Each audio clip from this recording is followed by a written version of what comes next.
E estou pedindo a Deus que me dê mais várias incompletudes para viver com vocês, com a minha família, toda ela, que graças a Deus só me faz bem. Todos os filhos, todos os netos, todos aqueles que compõem essa parentela me têm ajudado a chegar até aqui.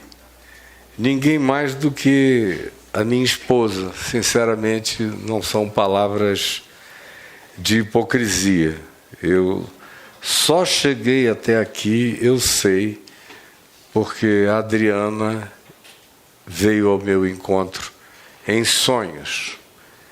Eu comecei a sonhar com ela e eu não a conhecia. Ela que me conhecia já há 20 anos ou mais. A mãe dela já me conhecia há mais tempo ainda. A mãe dela me conheceu em 75 e eu conheci a mãe dela em 78 e só vim encontrar com ela no dia 6 de junho do ano 2000. Vocês vejam o grande interregno da gente cruzando para lá e para cá sem nos encontrarmos e eu sem vê-la. Ela me via, ia nos auditórios onde eu pregava, não eram pequenos assim, eram milhares e milhares de pessoas, era praticamente impossível ficar vendo rostos nos seus detalhes, e eu já chegava atrasado e saía correndo de um lugar para o outro o tempo todo. Ela esteve no edifício que nós tínhamos em Niterói e ofereceram para ela subir no elevador comigo. E ela disse, não deixa o reverendo subir sozinho, coitado. Todo mundo fica querendo tirar uma casquinha dele. Eu não, deixa ele ir sozinho para a sala dele. Que era lá no 15º andar, ela ia para algum outro andar do prédio. E as chances que nós tivemos, ela abriu mão de que nos encontrássemos. E eu, todavia, conquanto tenha havido um dia em que eu a tenha cumprimentado depois de uma reunião, mas foi no meio de um estresse tão grande, eu já estava em processo oficial e já com documentação correndo para separação e divórcio, e eu tinha ido com a minha ex-esposa a um culto onde o pastor da igreja insistira muito para eu ir pregar, embora ele soubesse que eu estava me divorciando e a minha ex-esposa, de quem eu estava me divorciando, estava lançando um livro e pediu para ir comigo. Posso ir com você? E ao final você diz que eu estou com o meu livro lá para assinar. Eu falei, claro, nós fomos. Nós nunca não fomos amigos. Hoje mesmo eu falei com ela antes de vir para cá. E aí eu vi a mãe da Adriana, que viria a ser minha sogra, andando na minha direção com aquele jeito expansivo que ela tinha. Ela já partiu. Muito expansiva, muito comunicativa. E aí veio, me cumprimentou, mas que saudade, aquela coisa toda. Ela morava na Califórnia. A gente já tinha também se encontrado algumas vezes na Califórnia. Então ela veio, disse que estava de passagem a voltar, e estava com saudade, coisas assim. Mas ela chegou quando eu estava sendo cumprimentado por uma moça, magra, alta, do cabelo grande, solto, assim, meio encaracolado, rosto fino, bonita, uma beleza tão diferente. E ela me cumprimentando e dizendo, puxa, pastor, que prazer e que saudade, o senhor anda desaparecido. E eu estava mesmo, eu tinha parado tudo naquele período, estava ficando quase o tempo todo nos Estados Unidos. Eu vim aqui só para resolver problemas da Vinde TV, Fábrica de Esperança, Revista Vinde, Atitude e Solidariedade, Casa da Paz, aquele monte de coisas que dependiam fundamentalmente de mim. Então eu vinha a cada 10, 12 dias, resolvia coisas e voltava correndo. E não estava indo a programas de TV, nem fazendo nada público. Eu estava querendo era me reduzir, me aquietar, me silenciar e deixar aquele processo todo ser devidamente sentido e vivido no meu coração, e dar tempo aos meus filhos também de processarem aquilo tudo. Eles já não eram mais crianças, mas precisavam, todo mundo precisa de tempo. E era algo como em qualquer situação de divórcio e de separação, que mexe nas vísceras dos implicados, nas raízes mais profundas de qualquer um de nós. E quem já viveu isso tem ideia completa do que eu estou falando. Aí aquela moça está lá falando comigo e eu, meio tomado de perplexidade com o que ela estava falando, quando de repente chega a minha futura sogra e entra expansiva: olha, essa aqui é minha filha, sua discípula, fica pregando o evangelho por aí, roda todos os lugares pregando. Ela falou: com licença, pastor, como quem diz: ai meu Deus, onde eu estou? Ela me faz pagar um mico desse, eu aqui toda tranquila. Ela: com licença, pastor, por favor. E saiu. E a mãe dela continuou. E quando eu vi, a minha ex-esposa estava assim a uns 7, 8 metros de distância com a Adriana, passando a mão no rosto da Adriana, assim, as duas mãos no rosto dela. E eu falei: puxa, ela ficou impressionada mesmo, a moça é linda mesmo. A Alda passando a mão no rosto dela, as duas conversando, devia ser uma declaração de como você é linda. E, pois bem, muita gente veio, apagou aquilo da minha cabeça, entramos no carro, aí ela me falou: você viu a filha da Lisete que estava lá? Eu falei: você está falando de uma moça que você ficou passando a mão no rosto? Aí ela falou: pois é, a filha dela, linda. Aí eu falei: eu achei também. Mas a gente nem pôde continuar a conversa porque a Lisete chegou. E pronto, passou um ano inteiro, passou mais tempo.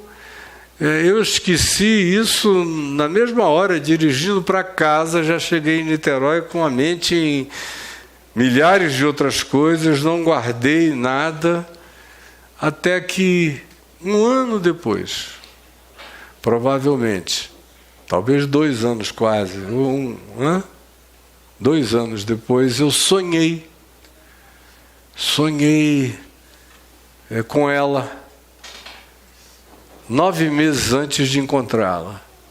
Só que eu não sabia que era ela com quem eu estava sonhando. Eu não guardei, não criei associação de jeito nenhum.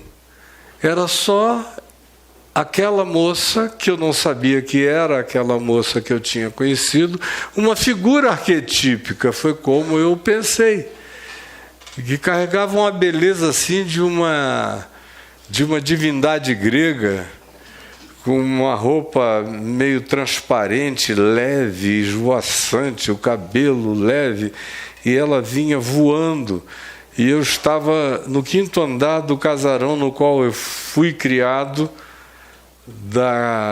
na rua Japurá com a rua Joaquim Nabuco, lá em Manaus, que era um hospital que meu avô comprou, e a família toda cresceu lá, os filhos dele, os filhos dos filhos. Nós tivemos 2 ou 3 gerações habitando aquele lugar. Era marcante, era simbólico, e era enorme, era poderoso nas nossas mentes e na nossa imaginação. E eu estava lá no 5º andar, no mirante do qual dá para ver a cidade inteira e o Rio Negro longe.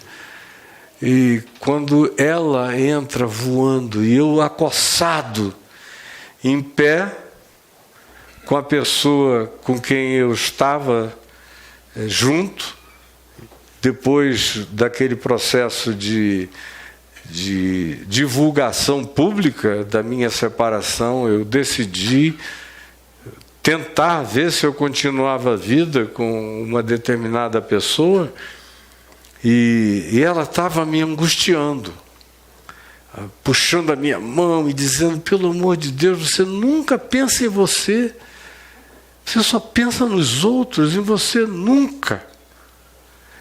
E olha aqui nessa casa, você já conseguiu, desde que a gente chegou aqui, encher essa casa com 120 leitos e pessoas lotando os leitos, e você não tem um lugar onde deitar, você está sempre em pé. Nunca descansa, está sempre trabalhando para os outros e apertando a minha mão. Quando entra a Adriana arquetípica, que era exatamente essa pessoa que está sentada aqui há 25 anos atrás, e com aquela carinha fininha, rostinho comprido, lá veio ela voando, pousou na minha frente, não tocou no chão, ficou assim a 1 centímetro do chão. Estendeu a mão para mim e falou: eu fui enviada para te dar descanso, vem comigo. E aí eu peguei na mão dela, encantado e totalmente destinado a fazer aquele trajeto com ela, fosse para onde fosse. E ela foi me puxando, não quis saber da pessoa que comigo estava, não achou que era um problema, não parou, não disse deixa ela ir, não disse nada. Igual realmente a como ela faria normalmente. Quem a conhece sabe. Não é um problema isso aí. Vem comigo.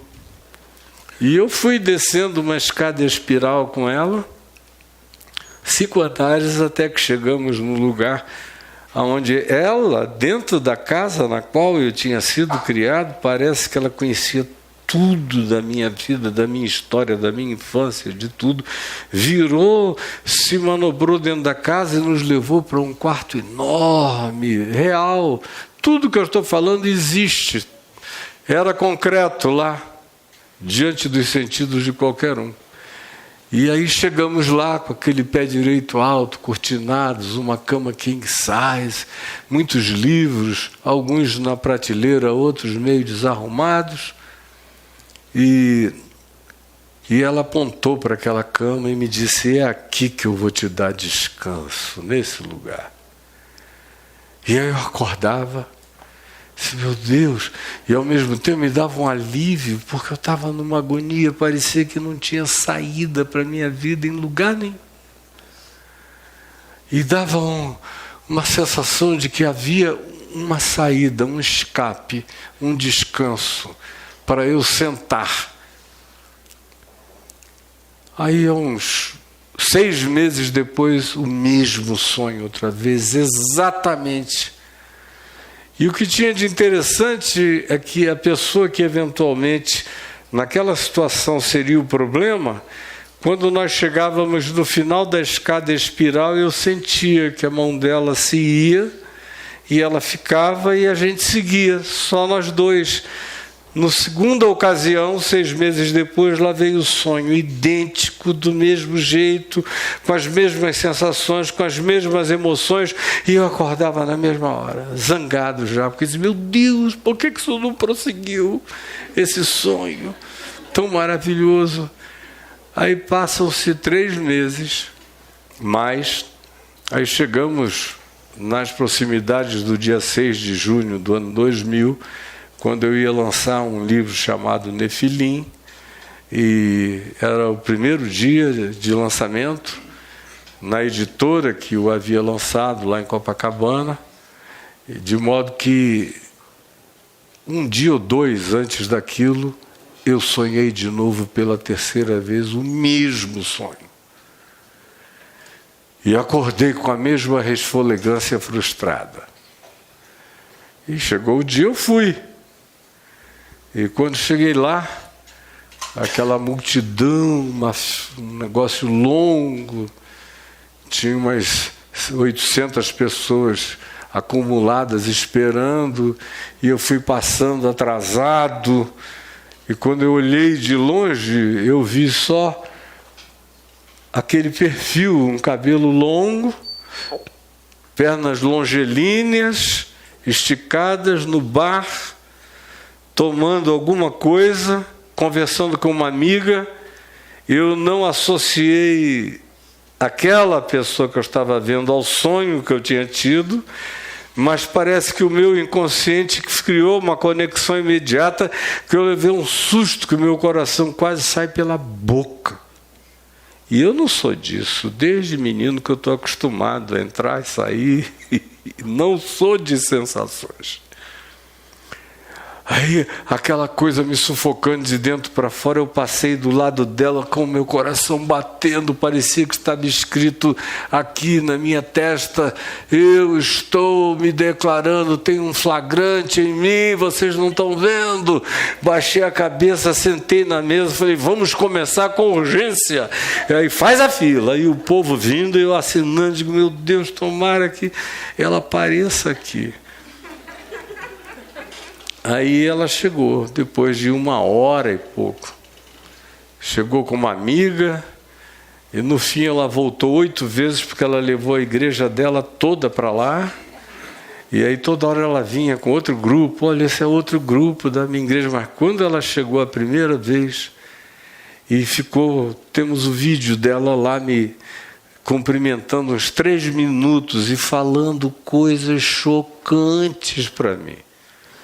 E eu olhando para aquilo tudo perplexo, disse: meu Deus, linda, crente, pastora, inteligente, não é boba, fala português normal, não é do gueto, é desencanada. Falei: Jesus, onde é que essa coisa espetacular estava e eu nunca vi? Aí eu fui arrancando tudo que eu podia.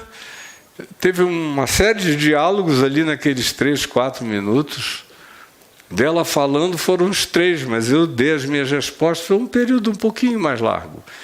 E onde eu consegui pegar o e-mail dela, eu falei: daqui eu chego até ela, mas agora eu já sei onde ela está, ela não me escapa. Já sabia que ela era pastora numa igreja na UCA. Eu falei: deixa comigo que o meu serviço secreto vai varrer isso amanhã para mim. Aí eu vou lá, atrás dela. Mas ela tinha dito que tinha me escrito uma carta e pararam na metade. E porque a filha dela, que está sentada aqui, a Bruna, tinha ficado doente. E ela estava cuidando da Bruna. E naquele dia ela tinha levado a Bruna ao médico. E quando elas iam passando na frente do lugar do lançamento, ela tinha falado a Bruna: eu não vou descer não, porque você está doente, está com febre, está com isso tudo, eu não vou para casa cuidar de você. Aí a Bruna a expulsou do ônibus. Falou: não, você gosta muito dele para passar a batida. Vai lá. De modo que eu agradeço a Bruna todo dia no meu coração, até o dia de hoje, de ter empurrado ela ônibus afora. Senão eu cuido de mim, eu vou para casa. E aí, enquanto ela trazia as outras pessoas da igreja dela, eu fui pegando os detalhes e falei: você termina essa carta hoje e me manda. Ela chegou em casa, a Bruna doente, com febre, ela acordou a Bruna, foram para um computador, porque a Adriana não era muito de digitar naquele tempo, então ela não usava isso. Hoje ela é craque de internet, mas naquele tempo não. Aí acordou a Bruna: vem terminar para mim a digitação aqui, vai, coitada. Outro serviço, minha filhinha, que te agradeço a vida inteira. Terminou a carta e me mandou aquela carta maravilhosa. E eu cheguei em casa tarde, porque saí com o pessoal da editora, com amigos, com isso, com aquilo. Cheguei já, o dia estava quase clareando, com um amigo meu. E filhos já tinham ido, já tinham voltado, de modo que eu estava chegando em casa. Fui direto para o computador, eram aquelas máquinas ainda grandes, né? Do ano 2000. Aí abri e fiquei vendo aquele monte de e-mails. Eram 7.000 e-mails, 6.000 e-mails. Era e-mail todo dia, que era um negócio infernoso. Dava pânico ver a minha caixa de entrada. Aí eu falei, como é que eu vou conseguir encontrar essa mulher no meio dessa multidão? Aí foi... De repente eu vi aquilo, Drill Wilson. Eu falei, ela, e pá, tem que correr atrás. Peguei. Aí abri. Aí li aquela carta que parecia uma epístola feminina, mas santa, pura, limpa. Mas era uma mulher, aquela mulher que eu não sabia de onde eu conhecia, não lembrava de nada. Só que ela tinha se me tornado fascinante. E aí, eu li tudo e escrevi na mesma hora, não consegui nem desenvolver nada. Eu só escrevi perguntando, pelo amor de Deus, quem é você? Onde é que você esteve todos esses anos que eu não te encontrei? E mandei para ela. Aí no dia seguinte, nada de resposta. Do outro dia, nada de resposta. Terceiro dia, também não. Aí eu fui ficando desesperado, porque ela tinha perguntado a Bruna, claro, eu não sabia, escuta, um homem ocupado quanto ele, quanto tempo a gente espera para olhar e ver se tem uma resposta? Aí a Bruna falou, talvez uns 4 dias, uma semana. Aí, esse era o trabalho. Ela mandou, leu tudo, mas esperou. Aí mandou uma carta. Quando ela mandou a segunda carta, eu já tinha escrito 4 de volta. Pelo amor de Deus, socorro, responde, vou aí. E tal, aí ela respondeu já, meu Deus, meio caminho andado. O resto é history. Com uma pressa, uma câmera numa câmera de lapso de tempo acelerado. 2 meses, no máximo, nós estávamos declaradamente casados. O resto foi só formalização de papel. E nunca tive nenhuma dúvida. Só que até aí, no primeiro mês, eu não tinha associado ela ao sonho. Até um dia, na praia, a praia que a gente ia toda manhã, porque Deus nos deu a oportunidade de termos 2 anos de lua de mel, só para nós 2. Com aquele monte de filhos, mas eles não se interpuseram em nada, só colaboravam, participavam, se alegravam, ficaram felizes, e nós 2 aproveitamos. E um dia na praia, eu falei para ela, escuta, não sei por que me veio aquele pensamento, se você tivesse que me oferecer um único cenário, para a gente passar o resto da vida confinado nele, que lugar seria esse? Que cenário seria esse? Aí ela falou, seria um quarto grande, com um pé direito alto, janelas compridas, cortinas caídas e transparentes, livros numa biblioteca, uma cama king size e alguns livros assim espalhados, uma baguncinha de coisa usada, porque não está ali para decorar. Seria esse o lugar. Quando ela foi descrevendo, eu levei aquele susto, um soco no meio do espírito. Eu acordei e falei, não é possível. E aí eu contei a história a ela, dos sonhos que eu vinha tendo.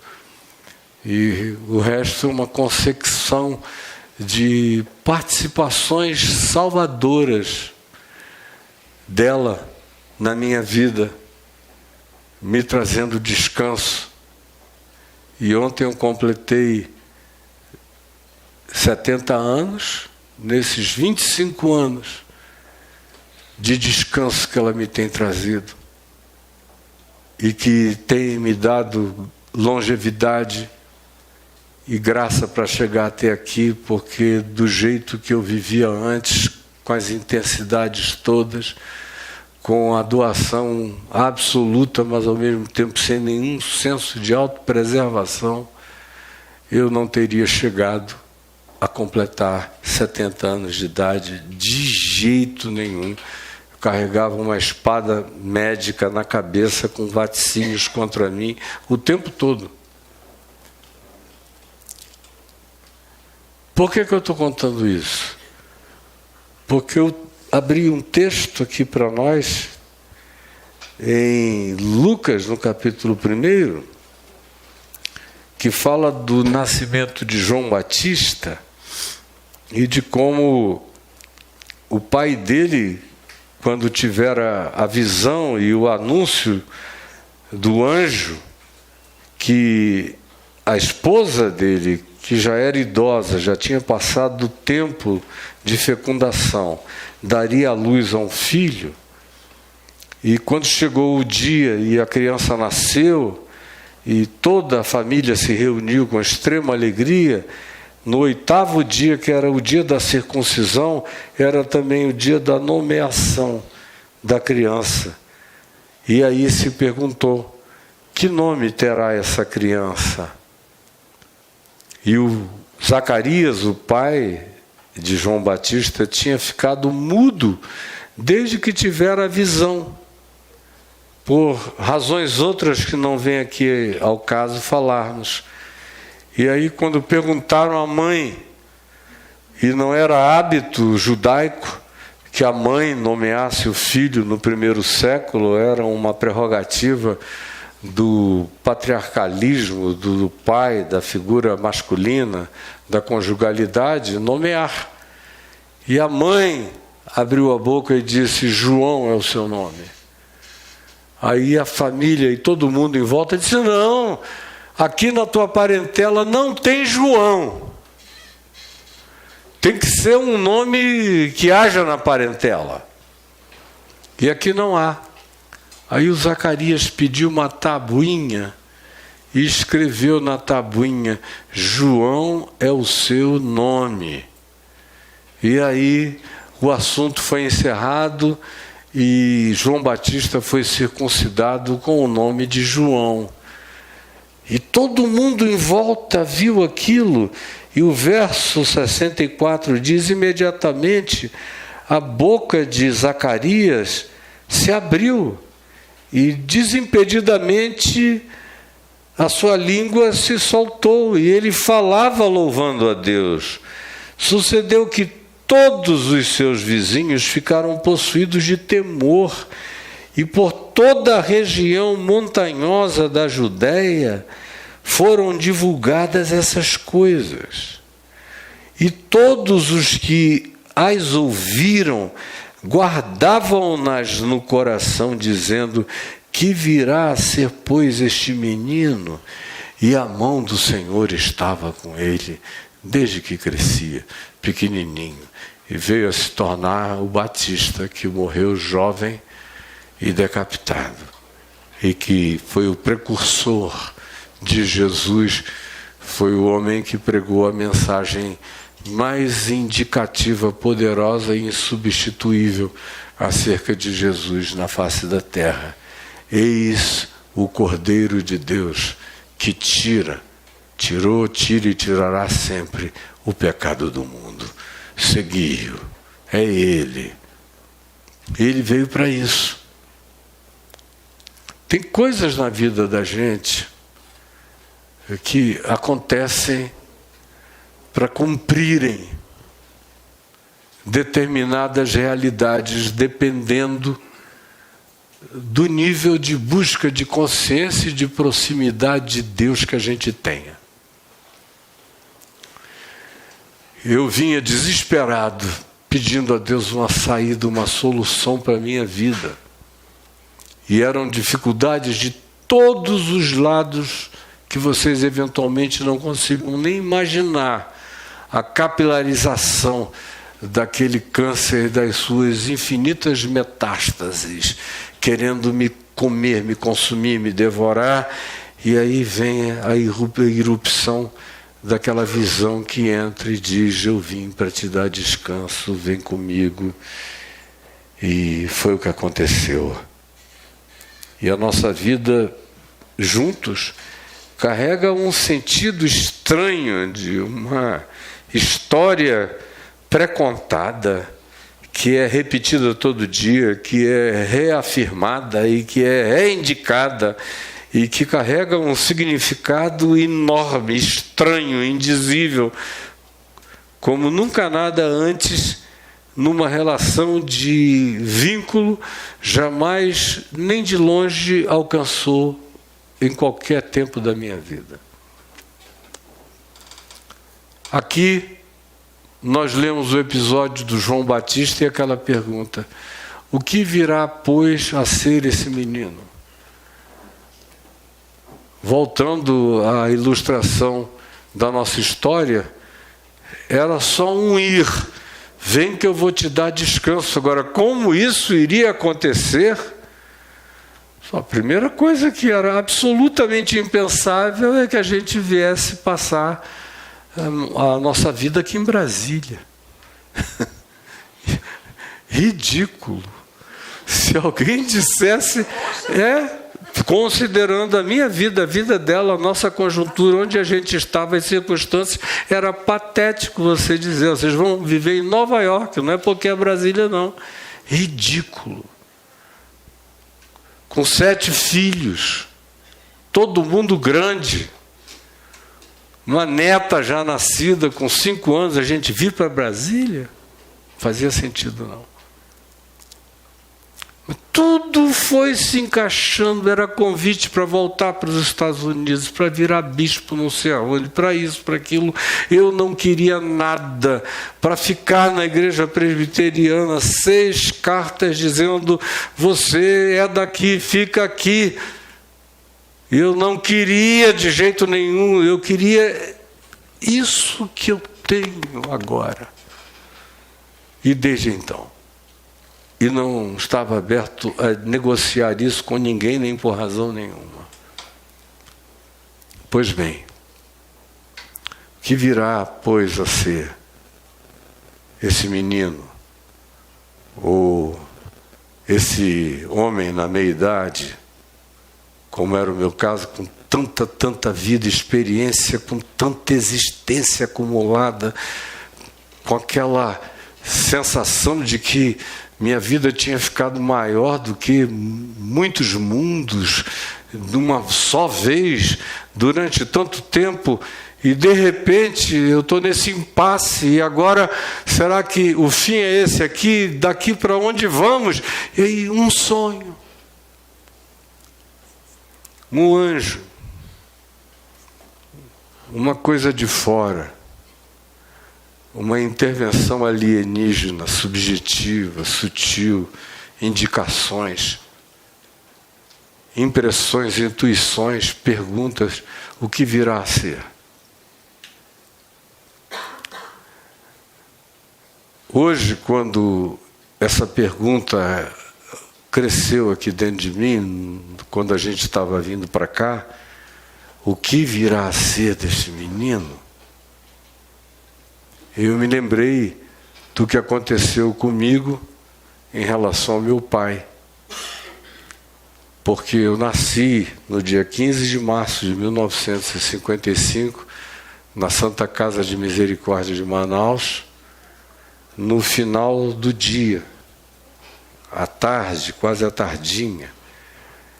E nasci forte, nasci grande, nasci chorando muito, um pulmão bem volumoso, na grita que fazia, e me levaram logo. Naquele tempo não tinha toda essa burocracia, esse protocolo de maternidade, levar para lá, levar para cá. Há 70 anos atrás botava logo em cima da mãe.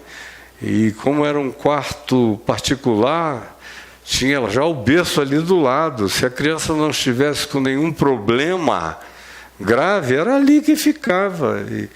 E meu pai chegou e entrou, ele tinha participado de praticamente tudo, mas era a primeira vez que ele ficava sozinho comigo. E minha mãe estava provavelmente num sono profundo. Mas ele disse que foi, e o berço era na esquina do quarto, esses quartos bem grandes, ingleses, praticamente do tamanho desse ambiente aqui, na largura. E ela aqui, aquelas camas enormes, tudo era maior naquele tempo. E eu lá num berço denso, sólido, ele foi lá e disse que olhou, mamãe não estava vendo, dormindo, ele me pegou e ele era agnóstico. Ele não sabia se existia Deus. Ele não tinha arrogância de dizer, eu sou ateu. Nem era aquele ateu catequético, que é onde chega, diz, eu não creio em Deus. Aquelas figuras chatas igual crentes, sabe? Eu digo, rapaz, não tem ninguém mais parecido com crente do que vocês. Pelo amor de Deus, não chateia não. Eu que sou pastor, não abro a boca para ficar enchendo o saco de ninguém. Você tem que me perguntar muito para eu te responder, senão eu nem ando respondendo à toa. E aí ele foi no agnosticismo dele, ele disse que chegou naquela esquina e me pegou e me levantou para os céus no quarto e falou, Deus, eu não sei se há Deus, mas se houver Deus, caso haja Deus, eu ofereço esse meu filho ao Deus que seja, se houver Deus. Então, se houver Deus, eu peço a Deus que tome esse meu filho e o encha da palavra dele. Porque se houver Deus, eu queria que esse meu filho fosse um mensageiro do Deus que seja. Está aqui. E me botou de volta no berço. Levou aquilo profundamente a sério. Ficou quieto, não disse nada a ninguém, jamais se converteu. 13 anos depois disso, e não contou a ninguém também, nada daquele dia, nem daquela hora, porque dizia, eu não vou participar influenciando em absolutamente nada, quaisquer que sejam os caminhos, as decisões ou os destinos desse menino. Ele vai aonde tiver que ir, levado pelo Deus que seja, se houver Deus. Depois ele conheceu a Deus, sabia que Deus era. Mas disse, tem mais uma razão para não me meter, que é para que a minha figura não seja de alguma influência que perturbe a naturalidade da escolha dele, e me deixou ir. E eu não sabia por que eu tinha uma sofreguidão inexplicável dentro de mim desde criança. Eu já nasci atrasado, sabe? A impressão que dava é que eu ia ter que me entregar para algo que iria me consumir totalmente, por isso eu tinha que comer de tudo, provar de tudo, aproveitar de tudo, lamber tudo, me meter em tudo, cheirar tudo, sentir todas as emoções, tudo que pudesse ser sentido, porque era uma contagem regressiva, era uma angústia, uma fobia de esgotamento de tempo que tomava conta de mim desde criança. Eu vivia numa sofreguidão que todo mundo em casa notava. Minha avó dizia, pelo amor de Deus, você nasceu tirando o pai da forca. Com 2 anos de idade era inquieto, eu quero ir para lá, eu queria comer o mundo vivo. E todo mundo olhava e dizia, mas o que ele tem, meu Deus? E tudo que eu fazia 1000 coisas ao mesmo tempo, fazia tudo muito bem, fazia obcecadamente. Minha avó dizia, ele sofre de cegueira, que era uma expressão amazônica para designar fixação. Ele pega, ele agarra, ele vai, ele tira o tutano, ele vai lá no fundo daquele negócio. E, meu Deus, que coisa horrível! Hã? Nas vísceras, né? Nas vísceras. E aí, foi quando eu cheguei aos 13 anos, meu pai se converteu. E aí a conversão dele foi um bem e um mal horroroso para mim. O bem, porque eu vi que a nossa família, que estava se esfacelando toda, agora estava outra vez reunida e salva. E minha mãe voltou a ter alegria e esperança na continuidade da conjugalidade da família, e ele se tornou um ser absolutamente diferente, um monge do asfalto, um indivíduo alucinantemente lindo, competente e tudo mais que eu já falei a respeito dele no curso dos anos. Uma criatura plena e uma presença chocante, forte. Mas ele não disse nada. Aí, gratos por aquela conversão tão extraordinária dele, tanto a minha mãe quanto as amigas dela de oração, e agora a gente já tinha saído de Manaus em 1964 por causa do golpe militar e ido para o Rio de Janeiro, porque meu pai fora atingido, e já do Rio estávamos em Niterói, porque a vida era mais pacata, e assim era melhor para nós. As companheiras de oração da mamãe na igreja presbiteriana Betânia vinham orando, e de repente a mamãe chegou e disse: olha, um milagre aconteceu lá em casa. O Caio encontrou Jesus lendo o Novo Testamento sozinho, e ele está esfuziante. É um negócio que parece uma conversão do livro do Atos dos Apóstolos. Só ele e Jesus na cozinha de casa. Aí todo mundo perplexo. E aí marcaram uma reunião de oração para agradecer, numa vigília, a conversão do papai. E a minha mãe disse: vamos lá, todos vocês. E eu fui com uma má vontade horrorosa, feliz por ele estar convertido, mas eu não tinha que participar desse negócio, de ir lá para a igreja. Mas eu fui. Sentei lá na frente, papai, mamãe, nós éramos 4 irmãos, sentados na frente. E lá pelas tantas, o pastor da igreja, o reverendo Antônio Elias, que foi um homem amado de Deus do meu coração, falou: eu queria agora pedir ao filho mais velho do doutor Caio, o Caio Fábio Filho, que ficasse em pé e fizesse uma oração para aquele auditório que era um pouco maior do que esse aqui, cheio. Aí, pode vir, meu filho. Aí lá fui eu, para trás daquele microfone. Ai, meu Jesus, que coisa mais horrorosa. Aí fechei os meus olhos e abri a boca. Quando eu abri a boca, eu entrei num transe. Num transe mesmo, que deve ter durado uns 20, 25 minutos. E eu orando, parece que eu estava falando em línguas em português. Fluido, vernacular, adulto, rico e chocantemente assustador para todo mundo que só me ouvia falar: pois é, bicho, como é que é? E a mina é gostosa, não sei o que e tal. Pô... De repente estou eu lá, aquela vernacularidade, aquela coisa, todo mundo ouvindo a oração, perplexo. Aí começaram a chorar. Quando o transe parou, uns 20, 25 minutos depois, que eu abri os olhos, estava todo mundo de joelho aos prantos, e eu não tinha visto nada. Eu falei: meu Deus, o que é que foi? Vieram para mim: meu Deus, o Espírito de Deus está sobre você.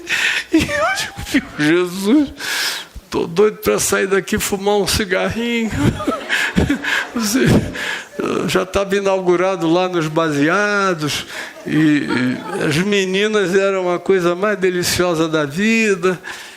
Eu digo: ai, o Espírito do Senhor Deus está sobre mim.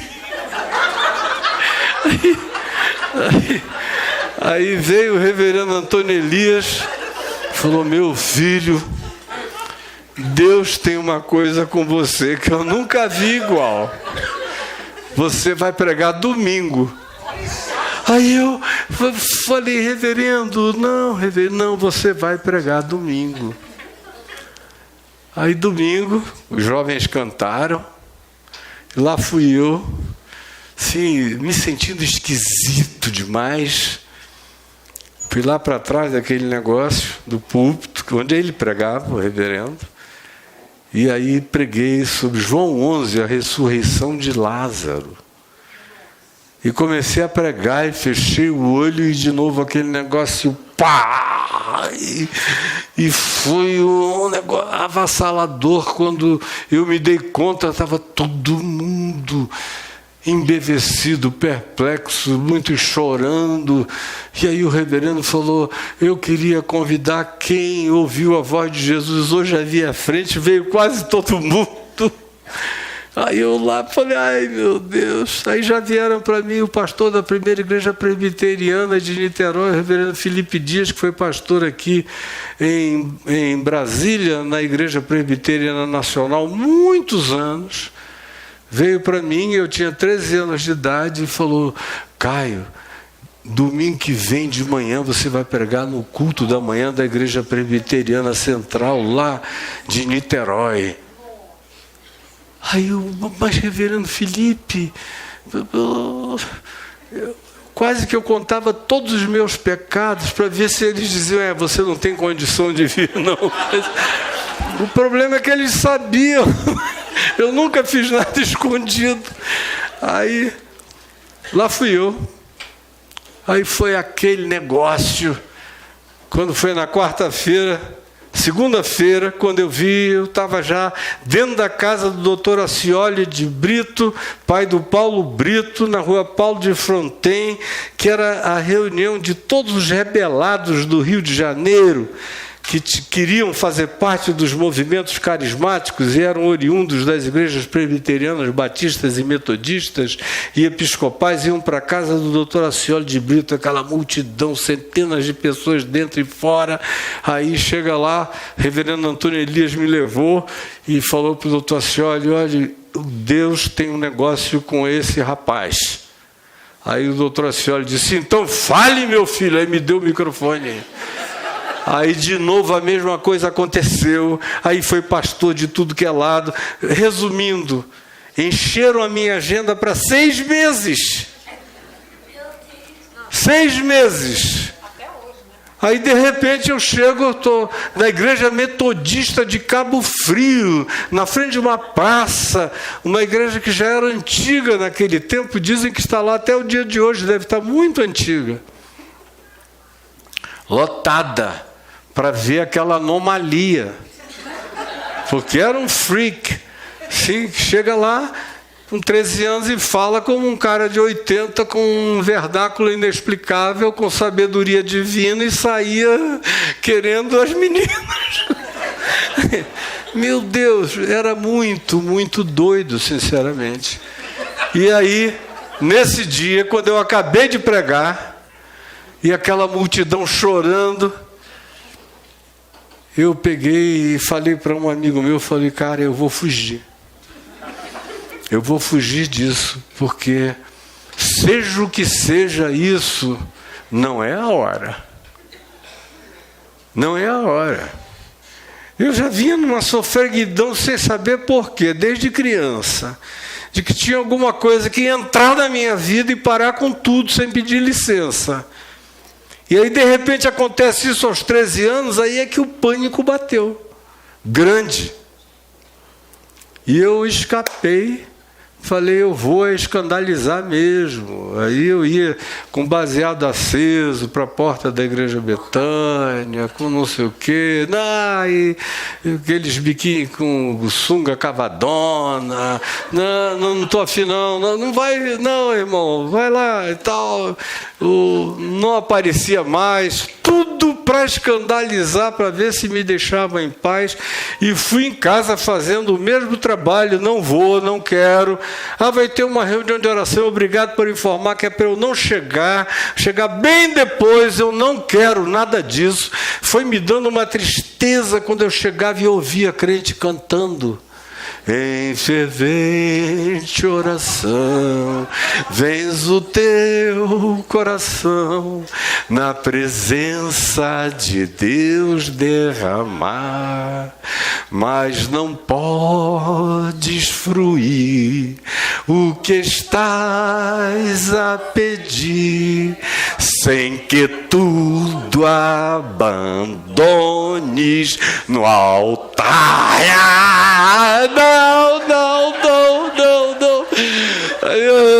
Angústia, meu Deus, eles querem me esfolar.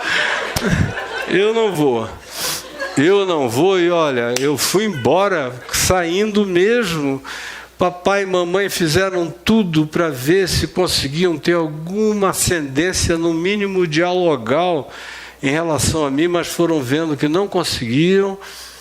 Nem no Rio, nem em Niterói, aí voltamos para Manaus por outra coisa que tem a ver com decisões do meu pai, radicais, do meu ponto de vista, que só reforçavam a minha decisão de me afastar, fugir, escapar como eu pudesse daquele negócio que me queria e que me botava em transe de unção e de sabedoria que todo mundo louvava.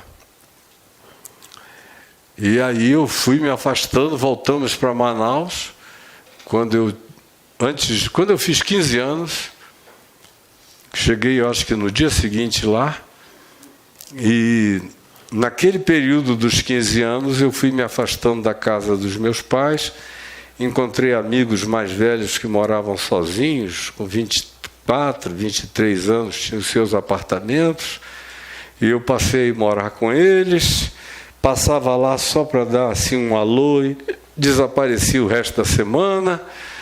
Aí chegou depois um outro movimento que é uma coisa muito, muito intensa, mas o fato é que no final dos 15 anos, antes de fazer 16, eu voltei para o Rio de Janeiro sozinho e fui morar com um amigo, uma figura política, a família toda tem uma história política no Amazonas, e ele também foi senador aqui em Brasília por 4 mandatos, mais ou menos, mas naquele tempo eu tinha os meus 15 para 16 e ele estava lá, já era formado em Direito e Jornalismo, e era faixa preta da Academia Grace, e tinha ficado meu amigo muito em Manaus. Eu sempre tive amigos bem mais velhos do que eu, de igual para igual, numa paridade relacional total, e ele me chamou para ir morar na casa dele, e eu fui morar com ele. E entrei no mundo dele, abri mundos para ele, lá e cá, Academia Grace, jiu-jitsu, muita gente, muito relacionamento, muita capilaridade, uma quantidade enorme de gente nova conhecendo todo dia, em todos os lugares, no auge de Copacabana e de Ipanema, naquele período glamouroso, extraordinário dos anos 1970, 71, 72, 73, aquele período cheio de bossa nova e de garota de Ipanema e de... Enfim, era aquele monte de mulher bonita, tanto em Copacabana quanto no Arpoador e no Leblon. Era um colírio para os olhos, eu ali doidão, e para lá e para cá, eita vida boa, e upia, e onda, e treino, e mulher, isso e aquilo, e os amigos, e bugres, e carros importados, Alfa Romeos e tudo mais que aparecia, e búzios, e gente famosa, os famosos do Rio de Janeiro, para lá e para cá. Conhecia todo mundo com uma facilidade enorme, era chamado para tudo, e eu digo, meu Deus, e muita briga de rua.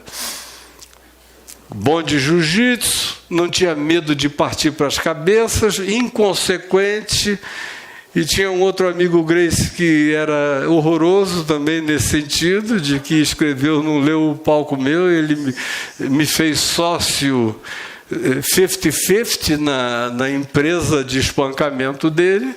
Então a gente saía à noite, mexeu comigo, então você vem. E aí, se mexesse comigo, ele já estava dentro. Era uma parceria horrorosa. Depois acabamos morando juntos. Aí piorou mais ainda. E aí eu comecei a ter uma vontade de morrer. Cheguei aos 18 anos, com aquela sofreguidão, uma coisa desesperadora. Eu não sabia mais para onde eu ia. Aí me chamaram para ir desfilar na Itália.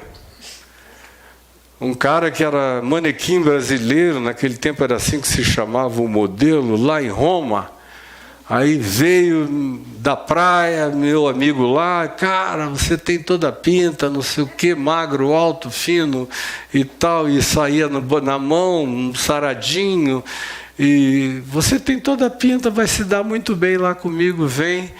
Aí eu comecei a namorar uma sobrinha do ministro Delfim Neto, aí deu uma atrasada nos meus projetos, fui morar com ela num apartamento, fiquei lá e querendo morrer, uma angústia estranha, enquanto a sofreguidão de me abraçar a existência era enorme, tinha aquele esburacamento que queria me matar todo dia, parecia que eu estava perseguido de dia e de noite, por algo que eu não conseguia explicar.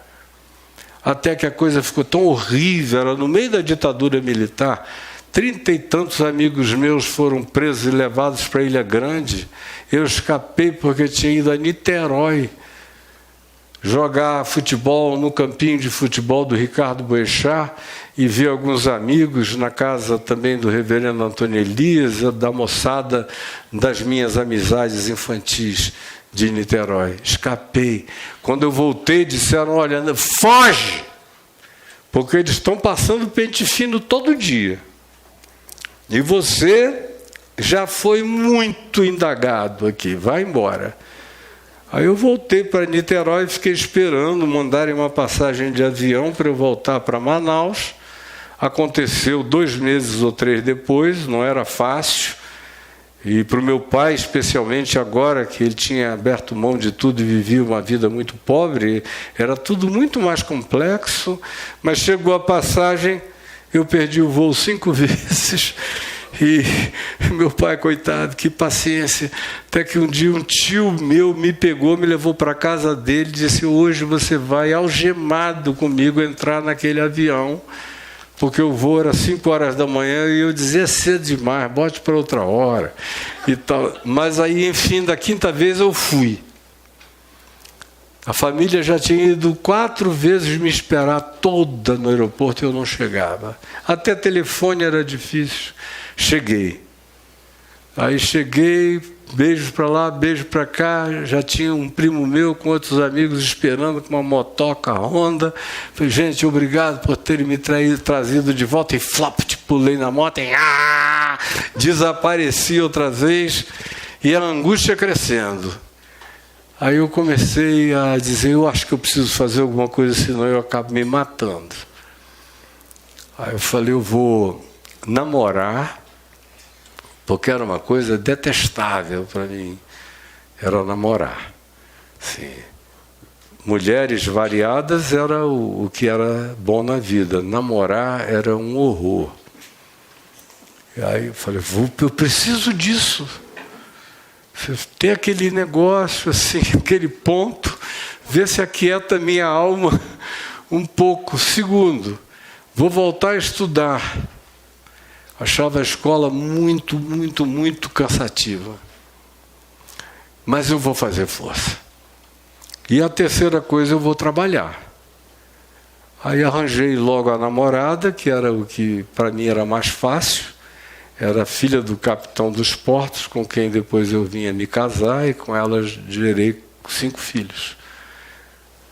E o emprego foi outra coisa fácil. Consegui, me tornei fiscal de obras da Prefeitura de Manaus. Ia ver as construções, eu cresci vendo obra, eu entendia bastante de tudo de obra. Aí eu ia e via o que estava errado, o que não estava, notificava, mandava consertar, voltava no dia seguinte, ficava livre do emprego bem cedo, ia treinar, ia correr, ia fazer 1000 outras coisas. E aí a escola, a namorada e o emprego. Mas uns 2 meses depois eu estava totalmente aflito, angustiado. O namoro eu já tinha terminado, porque eu disse, eu não nasci para isso. O trabalho eu continuei indo, porque dava um dinheirinho, eu fazia tudo cedo, de manhã na moto, para lá e para cá. E a escola começou a ser um dever muito pesado demais para ir, era tudo muito lento, demorado, cansativo, eu achava tudo muito burro, muito repetitivo, e eu fui me exaurindo, e aí de repente teve um dia que a agonia foi tão grande que eu falei, eu vou botar um fim na minha vida, e saí com essa decisão.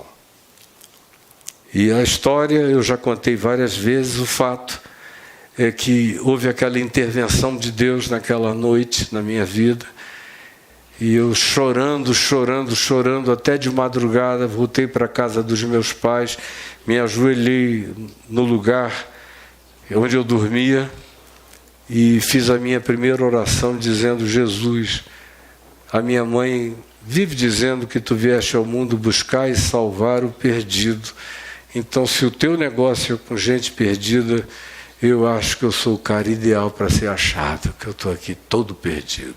Me socorre. E aí, no dia seguinte, depois de manhã ficar 6 horas da manhã, mais ou menos, possuído por uma força espiritual que eu não conseguia explicar, parecia que uma sucuri tinha me enrolado e me apertava, e eu gritava, não conseguia me livrar daquilo, mas não perdia a lucidez nem a consciência nenhum momento, e meu pai entrou no quarto e disse, eu não gerei filhos para serem habitação de demônios, eu gerei filhos para serem santuário do Espírito Santo. Naquele mesmo dia, eu que tinha sido batizado já na igreja católica, na igreja presbiteriana, com meses de nascido, me batizei sozinho no meio da floresta. Me joguei para trás, dentro de um igarapé, no meio do mato, só eu e Jesus. Falei, Jesus, agora somos só nós dois. Em nome do Pai, do Filho e do Espírito Santo. E fiquei cheio do Espírito Santo. Saí correndo por dentro daquela floresta, numa alegria que parece que eu ia sair num foguete para virar o universo e torná-lo pequeno, aquilo me esbraseando. Preguei já na saída daquele lugar da floresta para uma ex-namorada e um amigo, foram os primeiros que ouviram a pregação que eu fiz em pé ali. Eles me ofereceram uma mutucona de maconha, me chamavam de Poderoso Caião, que era uma gíria lá dos Greys. Ô, poderoso, não sei o quê, Poderoso Caião. Aí pegou na cidade inteira, quando eu cheguei lá, poderoso, olha só. Aí me abriu um jornal com aquela mutucona verdinha. Aí eu olhei e falei, e daí? Aí ele falou, vamos fazer um tarugo. Eles estavam cada um num cavalo, ele e essa ex-namorada minha, cavalos de raça. A gente desce, vamos fazer um tarugão. Aí eu falei, não estou afim não. Ele falou, como é que você não está afim? Você está afim sempre. Eu falei, mas não estou mais. Nem parece você, eu digo, quer saber? O Caio que vocês conheceram, e bem, se vocês saírem no galope, pode ser que vocês ainda encontrem algum remanso de água no igarapé, que tem a 4 quilômetros daqui, porque eu deixei ele morto lá. Esse aqui é outro. E não fica querendo me impor as coisas do Caio que morreu, porque senão eu bato. E pode avisar para todo mundo, e fui embora. Cheguei em casa, o meu pai veio me dizer que ou eu me convertia ou eu estava perdido. Eu falei, pai, você está com 24 horas de anos-luz de atraso. Já aconteceu isso e aquilo, e eu sei, eu estou aqui. e acabou. Eu fiquei esse tempo todo fugindo. Aí comecei a pregar, logo estava na televisão, no rádio, em todo lugar, a cidade inteira ouvindo, milhares de pessoas chegando. Foi uma história alucinante dos Atos dos Apóstolos. Até que a igreja presbiteriana me pediu para me ordenar. Eu falei que não. Aí me pediu de novo. Disse que não. Aí disseram que eu tinha que ir para a faculdade teológica, para o seminário presbiteriano, para ser ordenado. Eu falei, aí é que não tem conversa mesmo, eu não vou. Vou morrer de tédio lá nesse negócio. Eu estou aqui com gente, já tem milhares de pessoas todo dia ouvindo o Evangelho, na rua, nas praças, nas esquinas dos presídios, em tudo que é lugar, nas escolas, nas faculdades, no campus. Não vou. Na TV, nos rádios, nos artigos de jornal, não vou. Mas e aí, como é que a gente vai fazer? Eu falei, isso é problema de vocês, eu estou resolvido. Eu não estou pedindo para ser nada, não quero ser bispo, não quero ser pastor, não quero ser cardeal, não quero ser presidente de coisa nenhuma. Eu só quero que ninguém me atrapalhe. E que vocês, pelo menos, aproveitem os frutos do que gente que vai se convertendo para todo lado. É só o que eu imploro. Aí eles voltaram e disseram, não, a gente decidiu te ordenar pastor. E aí eu falei, pai, eles agora vão me ordenar sem eu ir para o seminário, porque reconhecem que o meu conhecimento teológico e de outras naturezas cresceu absurdamente. Eu lia diuturnamente e tudo ficava dentro de mim, e um pingo virava letras, as ilações, as conexões, foi crescendo um negócio dentro de mim, com oração, com jejum, ininterruptos com meu pai. Eu só sentia que eu me dilatava. Conclusão, eu escrevi uma tese para não ser ordenado. Falei ao meu pai, eu vou escrever uma tese que depois dela eles não vão querer me ordenar. Mas é o que eu creio. Eu escrevi uma tese sobre o que Deus sempre fez, faz e fará fora das instituições religiosas, a liberdade de Deus ser Deus, fora da igreja, fora de Israel, fora de todos esses supostos detentores da revelação ou representantes autorizados. E mostrei na Bíblia a liberdade de Deus o tempo todo, e eles discutiram 4 dias, ao fim dos quais decidiram me ordenar. Aí chegou o dia da minha ordenação, dia 10 de janeiro de 1975, foi o dia da ordenação formal, embora o meu ministério tenha começado no dia seguinte à minha conversão. E aí me ordenaram, e é aqui que eu cheguei onde queria. Eu termino em 10 minutos. Quando eles terminaram de me ordenar, naquele culto solene, e entramos no carro, o Ciro e o Davi já eram nascidos. Aliás, o Ciro e o Davi não eram nascidos ainda, eu era casado há alguns meses. Entramos no carro, meu pai, minha mãe, a minha ex-esposa e eu vi meu pai dirigindo para casa, com lágrimas aqui nos olhos, chorando, sozinho, silêncio. E eu ali paramentado, igual pastor presbiteriano, com colarinho clerical, achando tudo aquilo assim completamente surreal, e indo para casa. Quando eu perguntei, pai, por que você está chorando tão profundamente assim?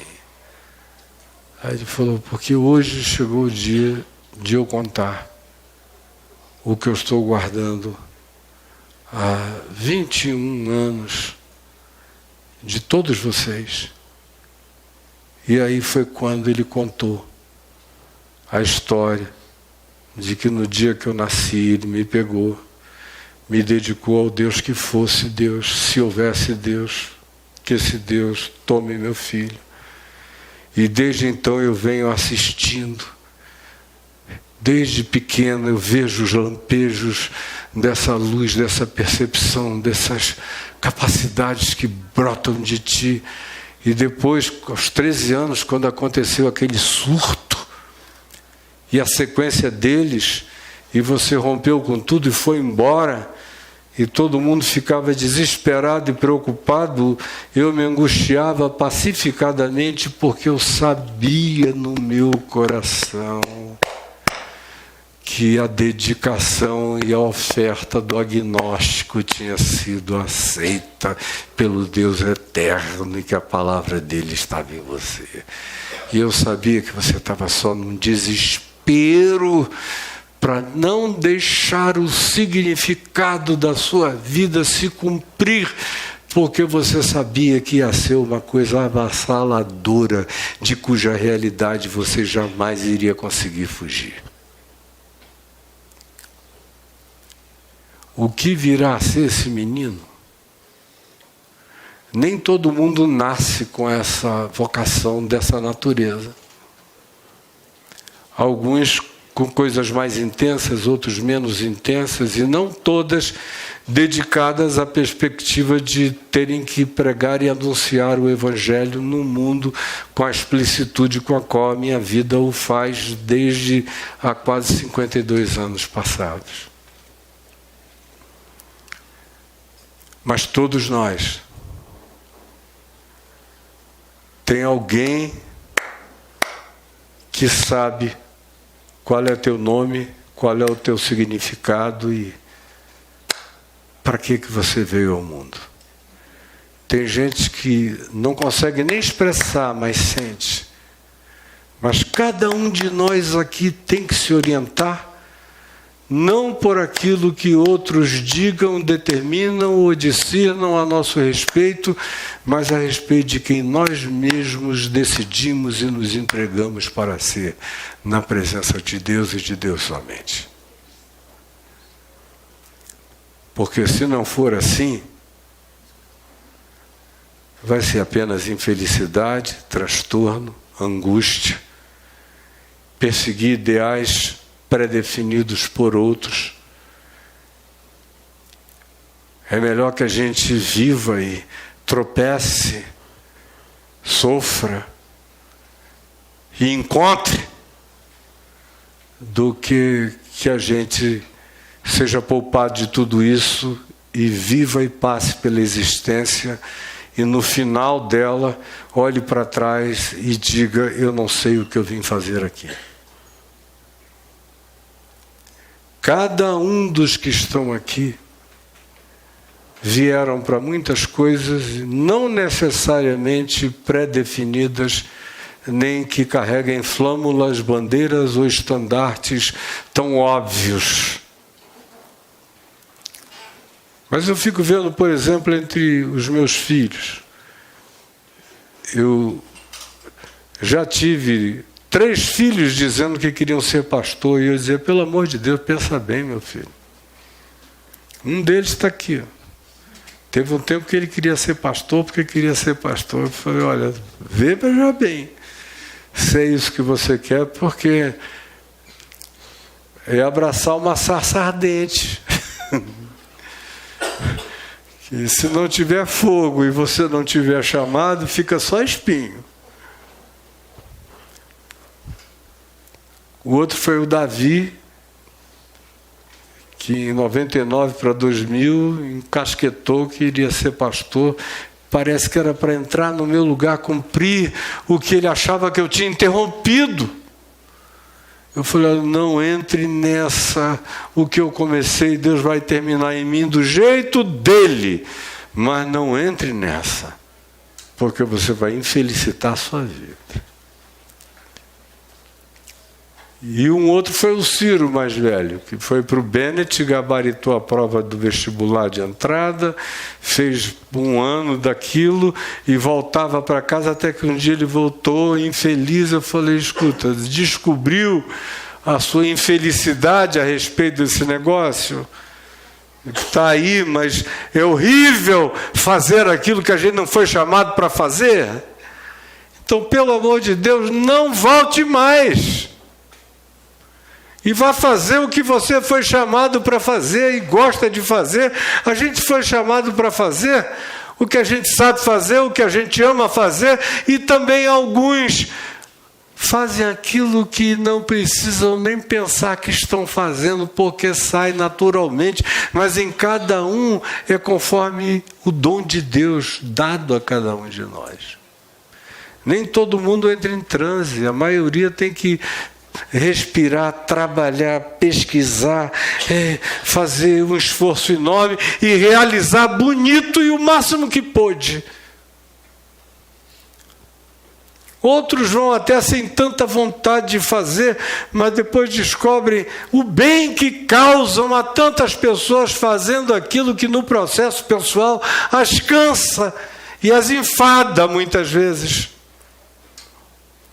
Há outros que fazem coisas de natureza tão íntima e minimalista e intimista, que ficam se comparando com terceiros e dizendo: eu vim ao mundo e não fiz nada até hoje. Quem disse, minha filha? Eu digo minha filha porque eu ouço essa reclamação muito mais das mulheres. Quem disse, minha filha? Não é só a sua maternidade que é linda. Não é só a sua filiação que é maravilhosa. Mas eu vejo tantas de vocês sendo sombra, acolhimento, amizade, carinho, ilha, aconchego, proteção para tanta gente, tantas amigas, tantos outros, silenciosamente, quietamente, sem que ninguém saiba, ninguém precisa saber, é você que sabe quem você é, e é isso que designa aquilo para o que você foi chamado. O que virá a ser essa menina? O que virá a ser esse menino? Cada um de nós é que tem que responder com a vida essa pergunta. O que virá a ser essa menina? Anteontem, eu vi uma menina de 92 anos de idade se formando no curso fazendo o primeiro ano do curso de nutrição, faculdade de nutrição, com 92 anos de idade. Que aprendeu a ler e a escrever com 85, que só botava o polegar nos documentos, porque não sabia assinar nem o nome. Mas aos 85 ela pirou. Falou: agora é minha vez, eu vou encarar. Lá foi a mochinha, bichinho. Aprendeu a ler, a escrever supletivos, isso e aquilo, comendo o tempo perdido, e fez vestibular aos 92 e entrou para a faculdade de nutrição. Disse: agora eu sinto uma sensação de estar mais completa. E quando eu terminar, eu vou fazer tanta coisa gostosa, eu já faço. Mas foi lá só dar um grau ao que ela passou 92 anos fazendo com amor espontaneamente. O que virá a ser esse menino depende da sua gratidão para com aquilo que Deus te deu e quem você é. Você não precisa levar ninguém para Marte. Basta não ter vergonha de ajudar alguém a atravessar a rua.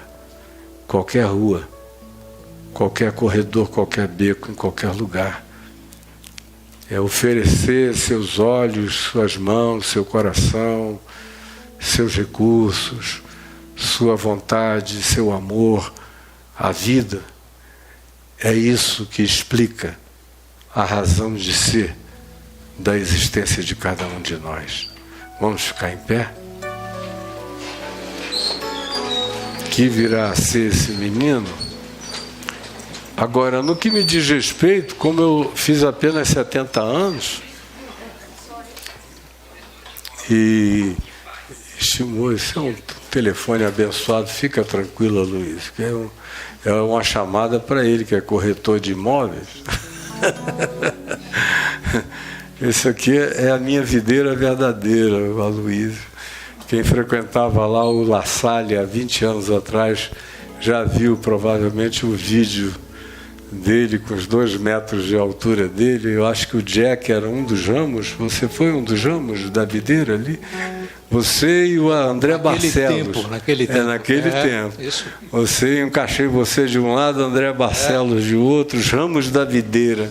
Sim. E o Aloysio era o tronco da videira verdadeira. Todo mundo aqui, eu achei legal, sabe, Aloysio, que a gente está falando isso tudo.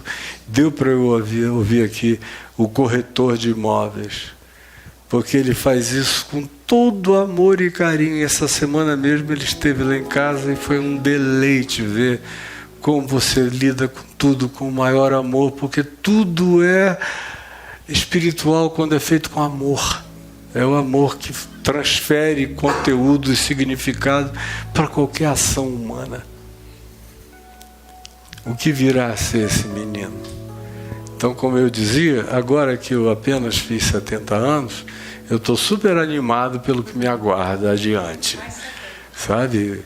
Não precisa nem ser mais 70, é o que está guardado para eu fazer e ser ainda. Melhor da minha vida vocês ainda vão assistir. Sabe? Os novinhos que não viram o passado, que todo mundo diz que foi tipo o Templo de Salomão, grandioso, ou o Templo de Herodes, tudo isso é bobagem da religião. O que tem pela frente é puro reino de Deus, e num alcance que está para além da imaginação, e o Senhor Jesus vai fazer. E vocês vão ver, em nome de Jesus, o que virá a ser esse velho. Esperem, com a graça de Deus, em nome de Jesus. Amém.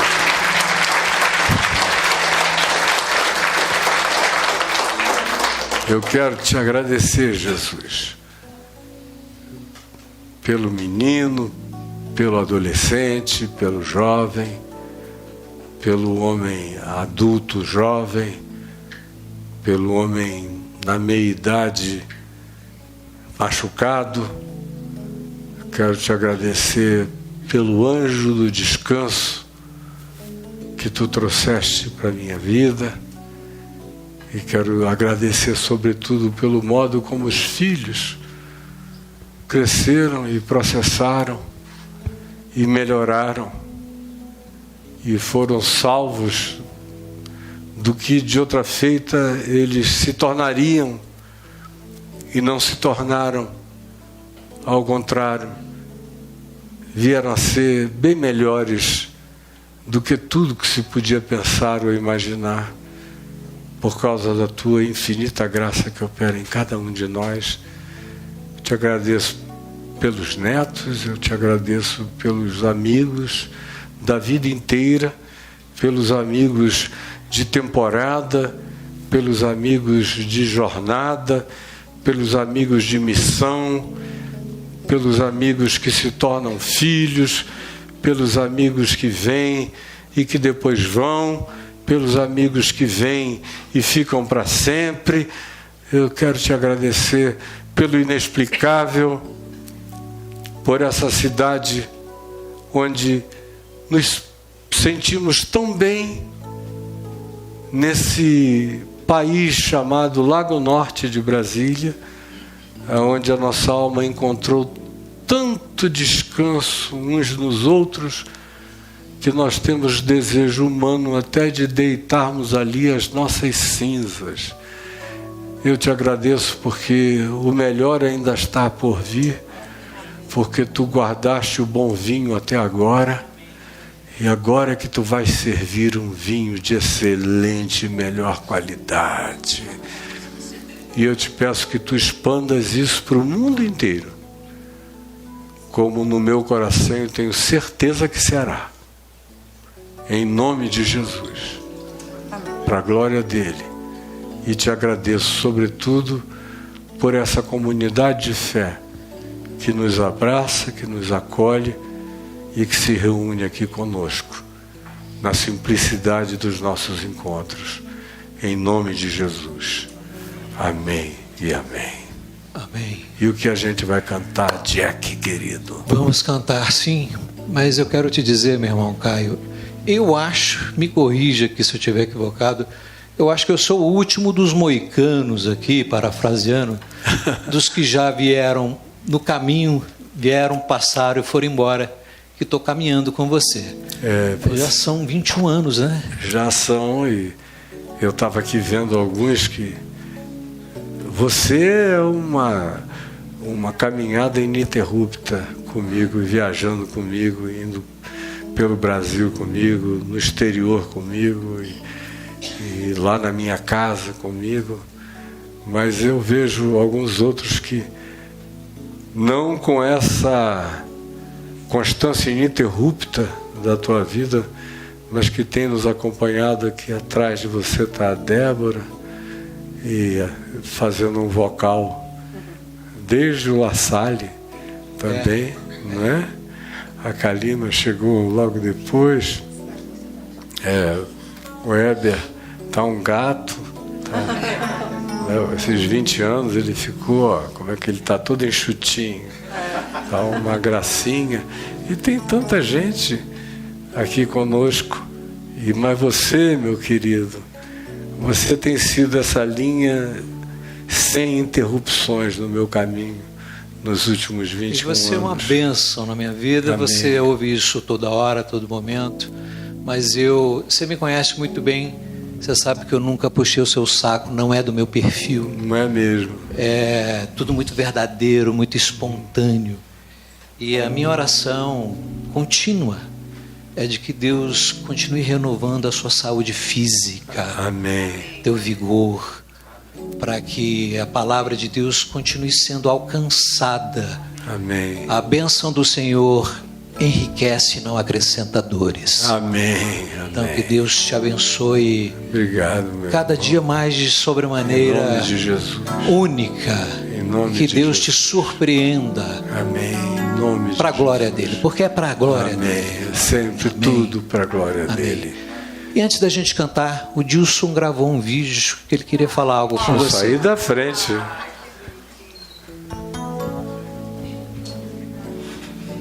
Tá no ponto o vídeo? Vai passar.